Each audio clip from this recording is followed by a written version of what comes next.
السلام علیکم۔ آج کی کہانی ہجوم کا شہر۔ یہ کہانی ایک بڑے شہر کی ہے۔ یہ شہر اپنی وسعت اور ہجوم کے باعث مشہور تھا۔ یہاں لاکھوں لوگ رہتے تھے، مگر اس کے باوجود ہر شخص اپنی جگہ پر تنہا محسوس ہوتا تھا۔ اس شہر میں ایک نوجوان رہتا تھا جس کا نام کامران تھا۔ وہ ایک چھوٹے قبضے میں یہاں آیا تھا اپنے خوابوں کی تعبیر کے لیے۔ اس کے دل میں امیدوں کی ایک روشنی تھی اور وہ کچھ بڑا کرنا چاہتا تھا۔ جب کامران پہلی بار شہر میں داخل ہوا تو اس سے ہر چیز نئی اور حیران کن لگی۔ اونچی عمارتیں، تیز رفتار زندگی اور ہر طرف بھاگتے ہوئے لوگ۔ اسے لگا جیسے وہ کسی اور دنیا میں آ گیا ہو۔ شروع کے دنوں میں تو اسے کافی مشکلات کا سامنا کرنا پڑا۔ اسے رہنے کے لیے چھوٹا سا کمرہ ملا جو شہر کے گنجان علاقے میں تھا۔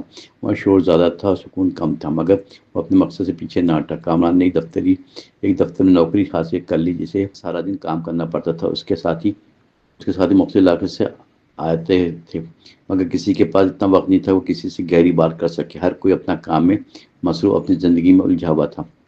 کامران کو اکثر یوں محسوس ہوتا تھا کہ وہ لوگوں کے ہجوم میں بھی اکیلا ہے۔ اسے اپنے گاؤں کی سادگی، اپنائیت یاد آنے لگی، جہاں ہر شخص دوسروں کو جانتا تھا۔ ایک دن دفتر سے واپسی پر وہ شہر کی ایک مصروف سڑک پر کھڑا تھا۔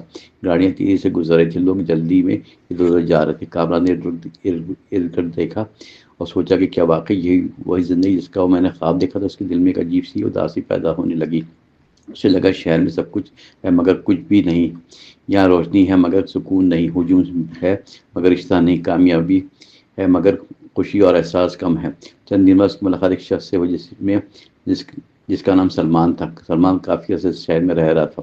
اسے زندگی کے اتار چڑھاؤ دیکھے تھے۔ اس نے کامران کی آنکھوں میں اداسی محسوس کی۔ سلمان نے اس سے پوچھا، کیا بات ہے، تم کیوں پریشان لگتے ہو؟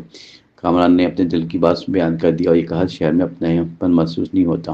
سلمان مسکرا کر بولا، یہ احساس یہاں پر نئے آنے والوں کو ہوتا ہے۔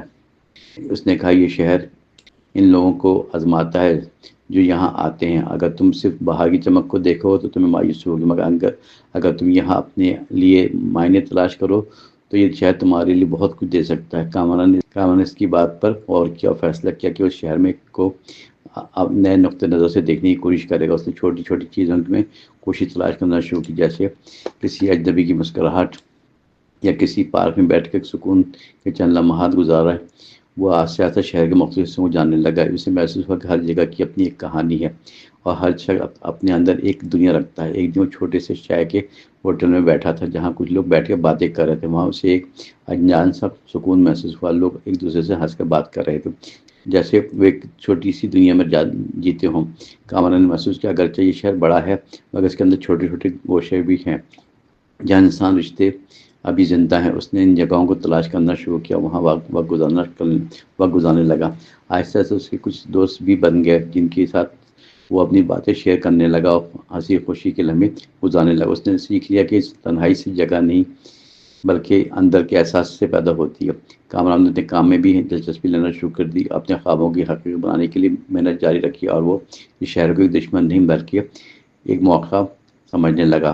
وقت کے ساتھ اس کی زندگی میں استحکام آنے لگا، پہلے سے زیادہ مطمئن نظر آنے لگا۔ اگرچہ شہر کی رفتار ویسی ہی تھی مگر اب وہ اس رفتار کے ساتھ خود کو آہنگ کر چکا تھا۔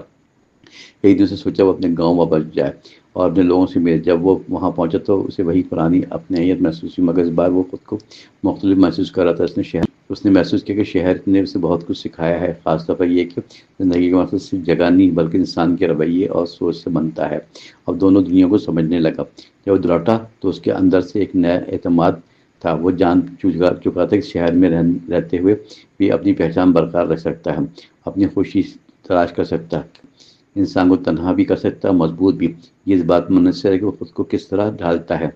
اگر اپنے اندر روشنی پیدا کرے تو ہر جگہ اس کے لیے روشن ہو سکتی ہے۔